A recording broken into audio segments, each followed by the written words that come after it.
Bonsoir à toutes et à toutes, bienvenue sur Art Up, les artistes sont sympas. Non, vous faites pas d'erreur, c'est pas le village de Casimir que vous avez entendu, vous êtes bien sur Art Up. Et je vous présente ce soir mes invités, Sandra Aimé. Bonsoir Sandra. Bonsoir. Ça va? Très bien, je suis ravi d'être là. Eh ben écoute, c'est un plaisir de te recevoir. Merci. Je reçois Sabine Matarazzo. Bonsoir oui, Sabine. Bonsoir. Tu vas bien? Là aussi, ouais, ravi. Ravi de te recevoir. Et puis Frédéric Raymond, qu'on connaît déjà puisque tu as déjà fait une émission ensemble. Et oui, bonsoir Daniel. Bonsoir, tu vas bien? Ça va, alors un Ça va petit peu de voix, mais ça va.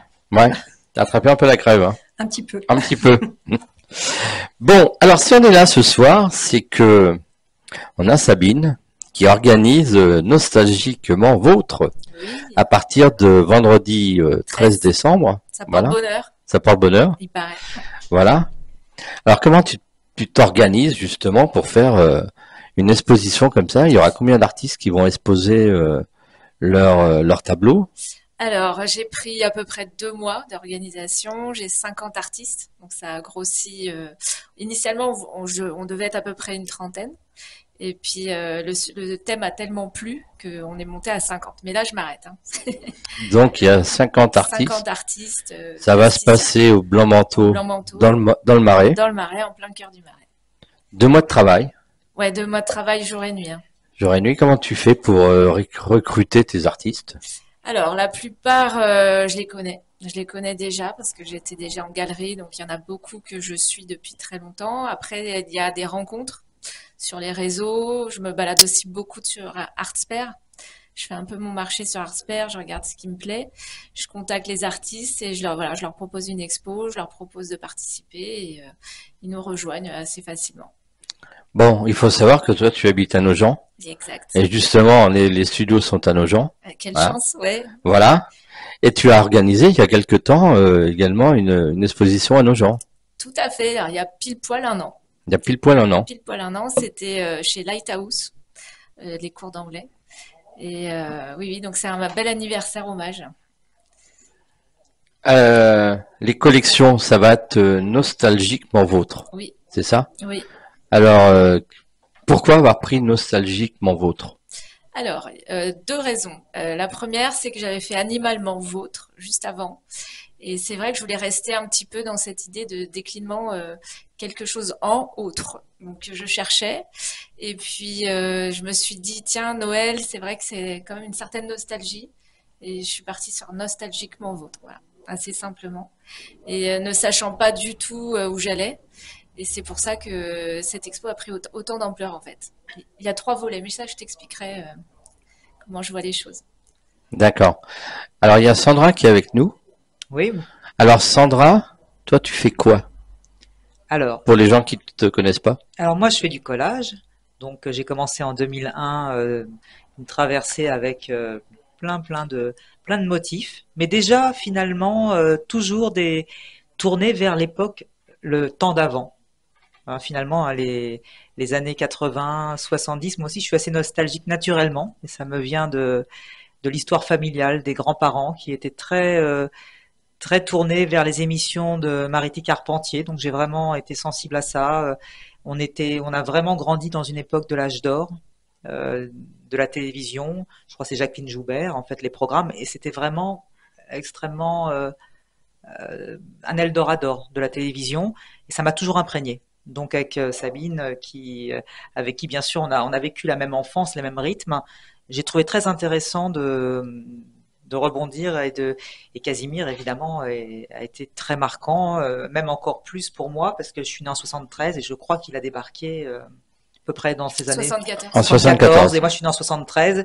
Donc c'est vraiment un personnage qui m'a imprégné. Et je pense que j'ai fait rire ma sœur aussi parce que je cuisine même comme ça encore les recettes de Casimir naturellement. Alors, justement, en parlant de Casimir, ça va être le parrain de l'événement. Oui. Alors, comment on arrive à avoir le parrain, justement, de l'événement? Et puis, comment tu connectes à Casimir, finalement? Alors, je vais la faire courte. Ouais. J'étais au lycée à Saint-Maur-des-Fossés et j'avais la chance d'avoir un de mes amis dans ma classe qui était le fils de Monsieur Brunier. Yves Brunier, qui était dans Casimir. Mais alors, il n'en parlait pas du tout. Il restait extrêmement discret sur son papa.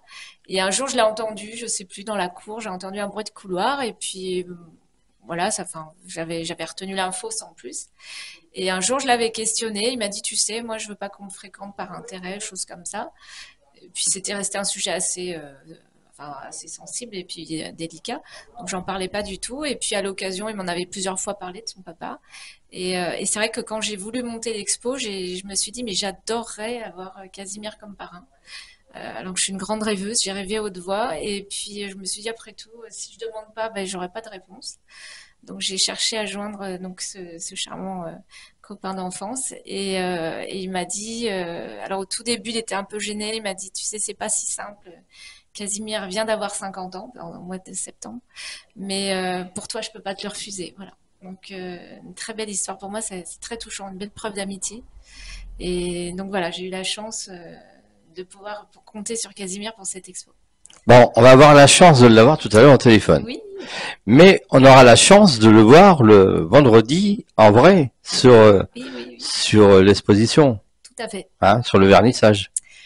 Alors, normalement, il faut rester un peu discret sur sa venue parce qu'on risque l'émeute. Donc, on va pas dire à quelle heure il vient. Il n'y a pas qu'elle. Voilà, on va pas dire à quelle heure il vient.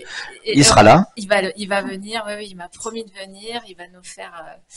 Parce que comme j'ai fait travailler aussi des artistes donc sur Casimir, donc il va inaugurer l'expo, donc Nostalgiquement Vôtre, et les œuvres sur Casimir, donc à son effigie.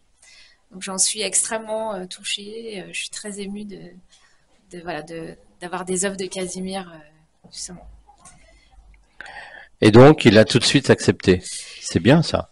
Oui, alors après, bon, c'est délicat parce que c'est vrai que ça se veut dans un contexte d'art contemporain, c'est une foire, donc c'est pas vraiment l'endroit pour recevoir donc une personnalité publique. Après, on s'est organisé pour être en mezzanine, donc ça va être assez VIP et donc ça ne gênera pas le reste de l'expo parce qu'il y a quand même 90 exposants en bas et le but c'est pas d'empêcher le vernissage de tout le monde, hein. Donc voilà. On va être un petit peu isolé à l'étage et le but c'est pas de faire l'émeute à la des blancs manteaux non plus, voilà.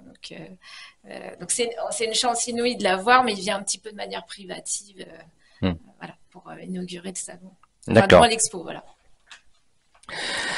Alors, Frédéric, justement, toi, tu as fait un tableau de Casimir. Alors, oui, j'ai réalisé une œuvre spécialement pour l'exposition. Nous sommes quelques-uns, effectivement, à avoir travaillé justement là, sur la thématique de Casimir.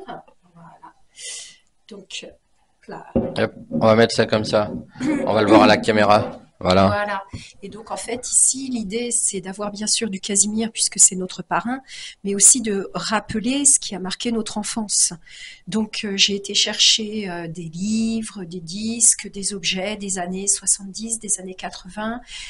J'ai vraiment pris ce que je pouvais trouver qui pouvait nous ramener en arrière. Il y avait Retour vers le futur, nous on fait Retour vers le passé, en fait, avec Nostalgiquement Vôtre.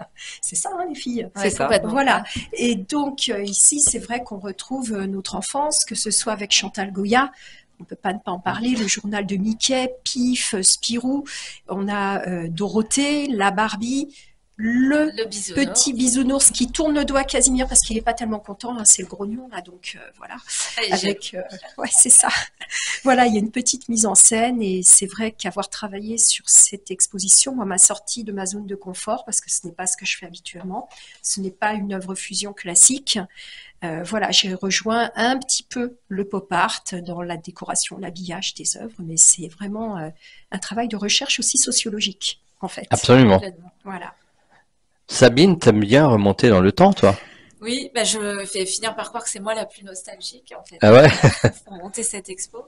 Oui, en fait, moi, je crois que j'ai pas grandi, hein. Je suis restée. Alors, on appelle ça les adolescents. C'est des adultes qui veulent pas, qui sont restés ados. Donc, je crois que j'incarne vraiment la génération Casimir, en fait, hein. Et donc, cette expo, voilà. Alors, Casimir est né en 74. Et moi, en 77. Voilà. Toi, 77. Quand tu as vu Casimir, tu as eu la chance de le voir directement en couleur. Oui, Parce qu'en 74, c'était en noir et blanc encore. Exact. Hein? Donc, moi, j'ai des souvenirs de couleur. Oui, tout à fait.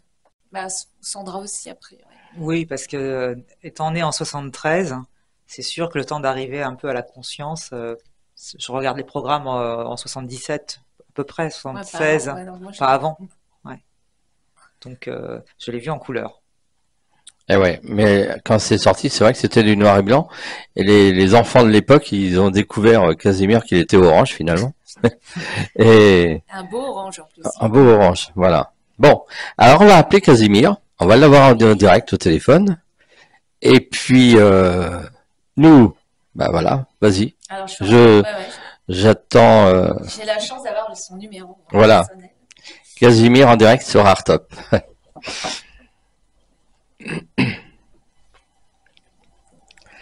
Juste le temps de l'appeler.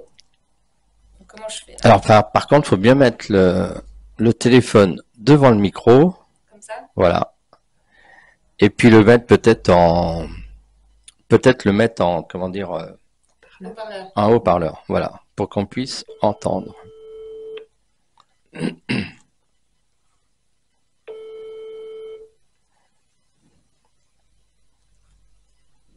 Allô? Oui, bonjour. Alors oui, qu'est-ce que c'est? Oui, c'est Casimir. Bonjour Casimir.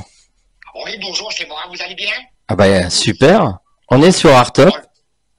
On est. Moi, je suis content, alors je vous fais un gros coucou à tous. Merci Casimir. Dis-moi Casimir, j'ai vu que à Blois il y avait eu un spectacle justement de Casimir. Quand Ouais. est-ce que le spectacle va reprendre? Bon, bah, pour l'instant, je sais pas. Il faudrait voir ça peut-être avec des amis. Je pourrais demander à Hippolyte quand est-ce qu'on va reprendre et à Léonard. D'accord. Comment tu t'entretiens Casimir? Oh, bah, c'est simple, hein. Je mange beaucoup, je danse et surtout plein de gloubi-boulga matin et soir. Hein. Ça c'est le secret d'une bonne santé. Alors justement, c'est quoi? C'est de la moutarde, de la fraise, c'est- du chocolat si je Oui, me c'est souviens de la bien. confiture de fraises, du chocolat râpé, de la banane écrasée très mûre, et puis évidemment de la saucisse de Toulouse crue mais tiède. Et puis si tu es gourmand, tu peux rajouter de la chantilly ou de la glace aux anchois. Oh, ça c'est bon. Hein. Alors, C'est Sabine, ça? Oui. quel souvenir as-tu de Casimir? Alors, si je suis honnête, c'est surtout ma sœur avec sa peluche. Quand elle allait se coucher le soir, elle prenait la peluche Casimir et j'étais jalouse, je voulais lui piquer. Voilà. C'est mes meilleurs Et toi souvenirs. Frédéric, quel souvenir as-tu de... Hein, c'est un beau. Alors moi, je me souviens de Casimir justement le soir après l'école. Donc il y avait les devoirs, la lecture quand j'étais toute petite encore, la lecture. Et après, j'avais le droit de regarder Casimir pendant que ma maman préparait le repas et que mon papa allait rentrer. Donc c'est vraiment la nostalgie, c'est la Madeleine de Proust. Et toi? Alors moi, j'en ai pas mal de souvenirs, notamment, je me rappelle bien des personnages, je me rappelle bien de Julie, je me rappelle bien qui était au niveau du kiosque, de François, qui était le couple, qui était toujours, et également d'un certain Monsieur Snob. Et j'avais un Monsieur du disque. snob, hein. Monsieur du snob. Du Snob, ah oui. Alors là, Ah j'oublie ouais. l'essentiel. Monsieur du Snob, et je crois qu'à un moment donné, il avait un grand drame. Il avait les dents cassées. J'avais un 33 tours. C'était le drame. Et aussi beaucoup Léonard, évidemment. Un cher Casimir. Et du coup, je me trouvais très laid parce que moi non plus, je n'avais pas de dents. Et Voilà. comme Monsieur du snob, je pensais que j'étais affreux. C'est ça, exactement, ça me revient tout à fait.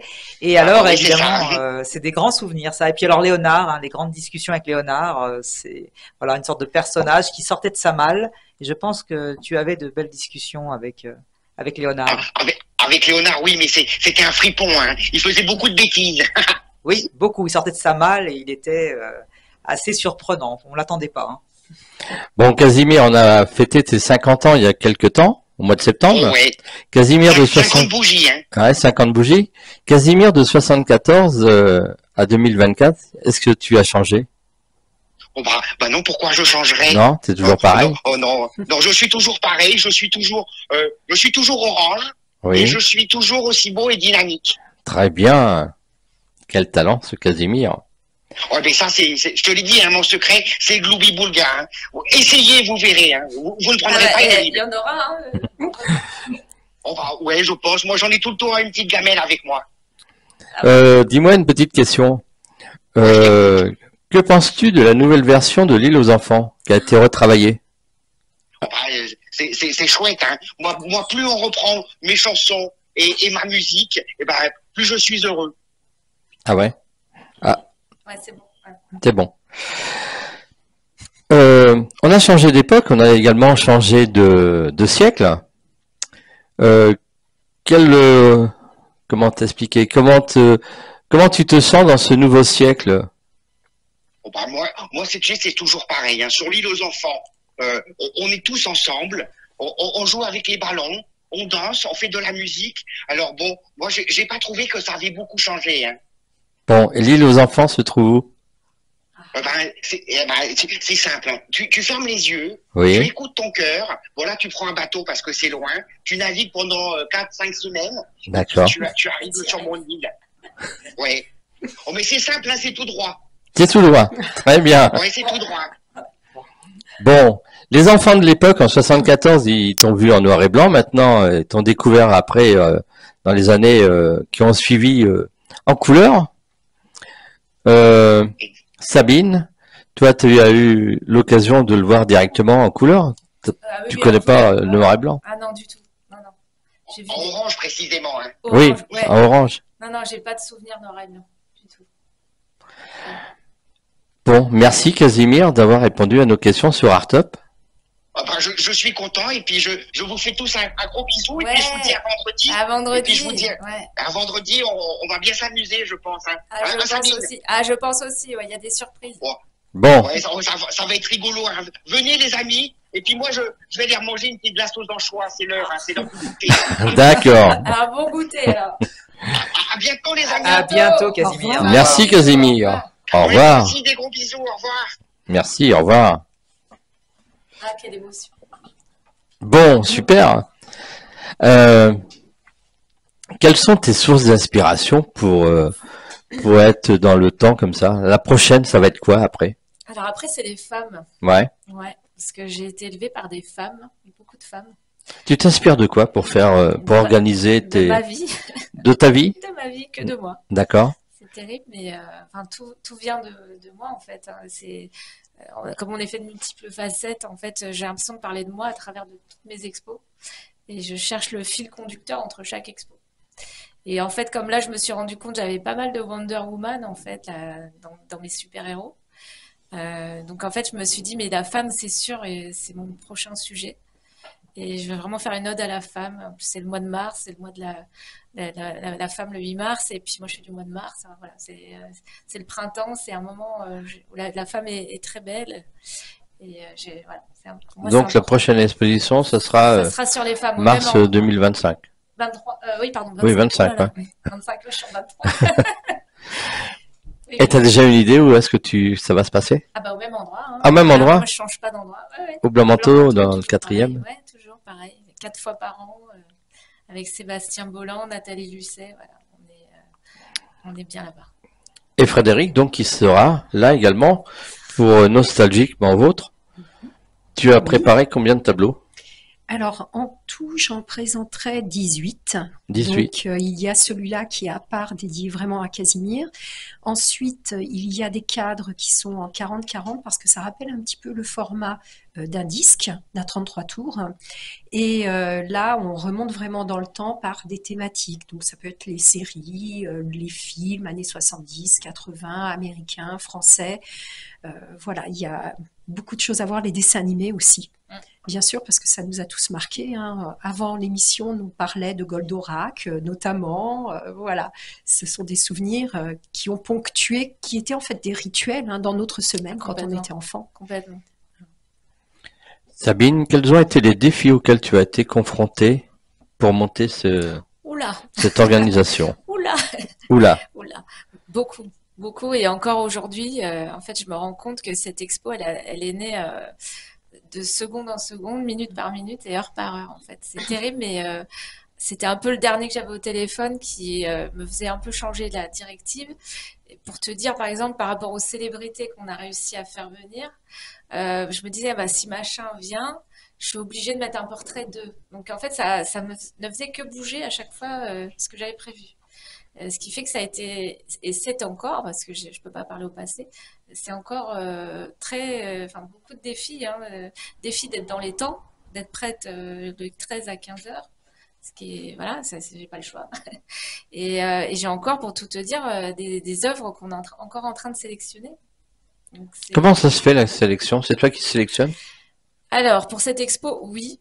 Pour cette expo, oui, parce que je voulais vraiment qu'elle soit comme un commissaire d'expo, c'est-à-dire que je fasse un vrai choix avec chacun des artistes. Donc, j'ai passé minimum 50 coups de fil pour dire, bon, qu'est-ce que tu aurais sur la nostalgie à me présenter? Et en fonction de ce que l'artiste me disait, je te disais, bon, bah, je t'accorde tant de place, puis quitte à séparer les œuvres, si tu as des œuvres qui ne se répondent pas, qui répondent à d'autres œuvres. Ce qui fait que ouais, j'ai vraiment fait du sur-mesure en fait. Contrairement à Comment d'autres que ça se expos. négocie justement les mètres carrés avec les artistes? C'est Mais sur compliqué cette ou expo, ça se négocie pas ça en se fait. négocie Non, pas? non, parce que en fait, ce qui m'a vraiment intéressé là, c'est un travail muséal. C'est-à-dire que pour moi, j'ai vraiment voulu défendre un propos, aller de A jusqu'à Z, et si un artiste n'avait qu'une œuvre à me proposer, ben, je prenais qu'une œuvre. S'il y en a, il y en a un qui en a 10 à proposer, ou comme Frédéric en a 18, je mettrais 18 œuvres de Frédéric. En fait, ce qui m'intéresse, moi, c'est le propos. C'est l'écho que ça fait à ce que j'essaye de dire. Donc, peu importe que ça soit 5, 15, 18, ou 3, ou 2, ou 1, pardon, ou 0 peut-être pour certains.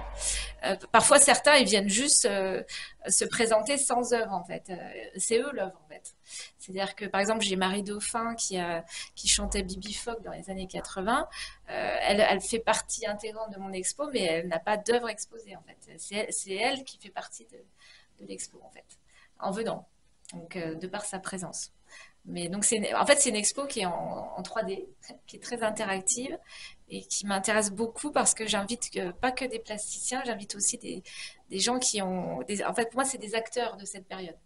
Et donc ça correspond à une génération comme la génération Casimir, mais pas que. Je vais avoir des œuvres sur les Beatles. Donc je sais que j'ai des fervents amateurs des Beatles. Je vais avoir David Bowie. Je sais que j'ai des fervents amateurs de David Bowie, des amateurs de Jean-Jacques Goldman, des personnes comme ça qui ont marqué donc petit écran, grand écran. Et donc ce qui m'intéresse en fait, c'est des témoignages de gens qui les ont connus de près, de loin, des attachés de presse, des agents. C'est pour ça que j'ai fait appel un petit peu à tout type de statut en fait sur ce plan artistique. Et c'est pour ça que c'est une expo qui m'a demandé énormément d'énergie, beaucoup de temps, beaucoup de travail personnel. Et je te dis jusqu'à la dernière minute, je pense 14h59, je serai encore en train de préparer l'expo. Tu organises des expositions depuis combien d'années maintenant? Alors, à titre personnel et donc assez seul, réellement depuis un an. Réellement depuis un an. Après, moi, j'ai commencé très jeune, j'ai commencé à 18 ans avec mon papa, qui avait sa galerie d'art, et j'ai tout appris en galerie, la galerie du centre. Donc en fait, j'ai vu mon père aller dans des ateliers d'artistes, choisir des œuvres, et j'ai vu mon père monter des artistes, enfin, des expositions avec des artistes, de A jusqu'à Z. Voilà, j'ai vu tout se faire sous mes yeux, j'étais très jeune. Et je pense que je me suis imprégnée de sa manière de travailler, c'est-à-dire que lui, il montait son expo en voyant les œuvres, il disait tiens, il y en a 4-5 qui se répondent bien, bah, l'expo c'est sûr, elle va s'appeler comme ça. Donc en fait, mon père, donc, il est toujours avec nous, il est très créatif, et donc il crée ses expos comme ça avec son artiste. Et moi, donc en fait, j'ai voulu reproduire ça. Alors non pas en one-man show, parce que je trouve que vu la conjoncture économique, c'est trop compliqué. Ce qui m'intéresse aujourd'hui, c'est de faire vraiment des expositions collectives pour pouvoir faire travailler des artistes qui ne se connaissent pas forcément et trouver un fil conducteur entre chacun. Donc en fait, je crée une narration. Moi, j'étais dans la narration, donc la figuration narrative, c'était le mouvement qu'on défendait en galerie. Bah, moi, je suis dans la narration aujourd'hui artistique et j'essaie de trouver ce lien entre tout le monde. Donc c'est pas toujours simple, mais c'est un challenge que je relève à chaque fois. Donc voilà, essentiellement du collectif et depuis un an, pour répondre à ta question. Alors Frédéric, qui sera vendredi, samedi et dimanche prochain, comment vous vous êtes rencontrés toutes les deux? Et ben justement, à mon exposition Suite, en fait, elle était une invitée d'un de des amis sur place qui faisait justement, qui chantait. Et donc elle est venue de par son intermédiaire. Et il s'avère qu'on a eu un très très beau, très bel échange. Hein. Ça a matché tout de suite, ne sachant pas la suite évidemment, un an après. Et voilà, comme on est toutes les deux très intuitives, c'était immédiat, complètement immédiat. Donc on fonctionne au coup de cœur, voilà. Quels sont les défis auxquels tu es confronté, toi, quand tu fais des tableaux? Quand tu es sélectionné pour faire une exposition comme celle-ci? D'être au plus près du rêve, au plus près des thématiques du rêve. Et c'est d'autant plus, entre guillemets, facile que je connais ma sœur, puisqu'on a vécu la même enfance, donc je connais ses rêves. Et quelque part, j'entre. Alors, on n'a pas exactement le même univers parce qu'on a aussi des différences. Et même 3 ans et demi, ça peut être beaucoup sur le plan de la génération. Mais je sais ce qu'elle aime en ayant participé sur d'autres expositions, sur la Boom et autres. Je sais quasiment les endroits voilà, qui vont ramener son imaginaire. Donc, je crois que je me laisse guider et je me laisse traverser aussi ses rêves et revenir l'inconscient comme ça à la surface. Et en fait, on a tous un voyage très spécifique. Et ce qui est intéressant, c'est de le retraverser, d'en prendre conscience et de le laisser vivre, mais sans chercher non plus à contrôler les images qui reviennent. Ça revient par fragments. Et c'est pour ça que ma base est vraiment de travail, le collage, qui a commencé en 2001. Je pense que c'est un petit peu comme les cadavres exquis chez les surréalistes. Il y a un élément qui ramène un élément, qui ramène un élément, et le cadavre exquis se construit, et on en arrive effectivement à une narration. Et ce qui est intéressant, c'est la narration, pas forcément auquel on pense totalement au départ, même si on a des pistes. Et voilà, ce qui donne que moi j'ai fait des mélanges dans mes compositions de cette exposition de manière assez improbable. J'ai mélangé Marilyn Monroe avec James Bond, avec Johnny Hallyday qui rejoue Souvenir, parce que c'est comme ça que ça m'est réapparu. D'un coup, je vois Johnny, je me dis, je ne peux pas ne pas retraverser Johnny. Et pourtant, voilà, je crois en 64 à peu près, Souvenir, je suis pas née, mais peu importe, parce qu'en fait, réellement, cette nostalgie aussi, c'est un petit peu la nostalgie qui nous précède. Et je pense que moi, j'ai pas connu les années 60, et je crois que c'est aussi effectivement la décennie, je crois que 60, 70 et 80, c'est les 3 décennies qui me parlent le plus. Et je ressens un net décrochage à partir de 1990, où d'un coup, moi, je sens une forme de scission sur le plan de la société, de l'énergie, de l'arrivée de l'informatique, qui marque un début où je me dis, ça m'intéresse moins. C'est pas que c'est pas intéressant, c'est que ça m'intéresse moins. Et donc, quelque part, j'ai noté cette forte nostalgie pendant la période Covid, où moi, une des impressions de respirer, c'était quand je retombais sur un programme des Maritis et Carpentier, et en me disant, tiens, j'adore Jodassin, ça s'explique pas, et ça me fait un bien fou. Et voilà. Donc c'est vraiment, je suis plus tourné vers cette époque intérieurement, même si évidemment je trouve beaucoup de plaisir avec ce qui se passe sur Netflix et que je peux trouver des séries et que je peux trouver, mais c'est différent encore. Mais j'aime toutes les époques et celle-ci est aussi évidemment quand même importante, et on doit être aussi ancré dans le présent pour bien répondre avec le passé justement. Il faut rester ancré dans l'énergie présente. Frédéric, comment la peinture a-t-elle joué un rôle dans ton développement personnel?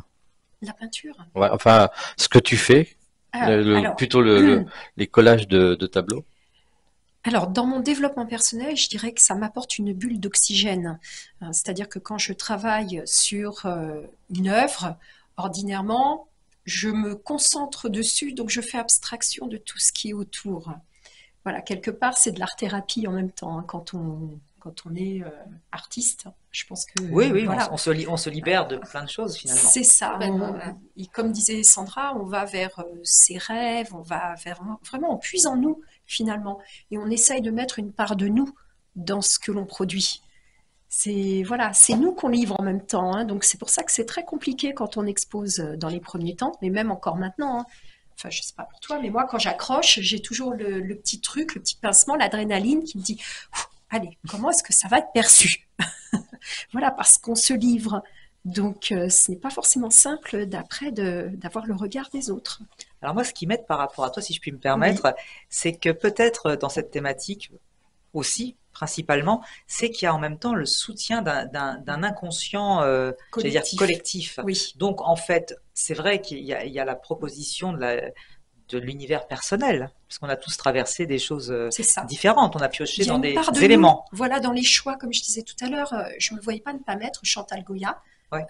dans les artistes que j'ai représentés sur une autre œuvre, par exemple. Donc, toi, c'est pareil, tu me disais, Marilyn Marilyn. Delon qui revient aussi. Alors oui, Voilà. Marilyn Monroe. Je pense que Marilyn Monroe, pourtant, c'est pas les années 70, mais Marilyn Monroe, elle m'a apporté quelque chose voilà, dans sa vibration, j'allais dire. Donc, elle revient. James Bond aussi. J'ai une relation à James Bond qui est particulière sur la narration, sur l'énergie. Et c'est pour ça que c'est intéressant de mettre.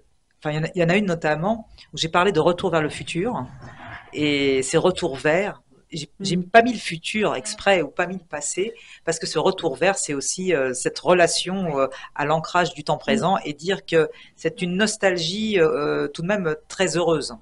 Donc c'est ça que je pense qui évoque dans l'inconscient C'est ça. collectif quand on pense pour notre génération en tout cas, à cette époque et même d'autres générations, dire ça avait l'air un peu plus léger. Et effectivement, Complètement. ça l'était par endroits. Tu es une curieuse artistique, c'est-à-dire que tu vas chercher un peu partout Comment tu travailles pour aller chercher les artistes? Ah, les artistes, bah, c'est ce que j'expliquais en fait. Alors je rebondis sur ça m'a beaucoup plu là, les interventions de mes deux artistes, parce qu'en fait elles ont donc ce petit stress par rapport à comment ça va être perçu à titre personnel, mais en fait moi c'est bien pire, c'est 50 fois une facette de moi. Donc j'ai 50 fois plus la pression quelque part parce que je joue aussi mon image au travers de mes artistes. Alors comment je l'ai choisi par rapport à la thématique, en fait, ce que j'ai essayé de dire tout à l'heure, il y a trois volets. Parce que pour moi, nostalgiquement vôtre, ça se veut on peut être nostalgique de personne. Donc j'ai tout un volet iconographique. Donc j'ai des hommages, comme j'ai dit tout à l'heure, à Alain Delon, Charles Aznavour, Johnny Hallyday, enfin la liste est longue. Donc pour moi c'est très iconographique.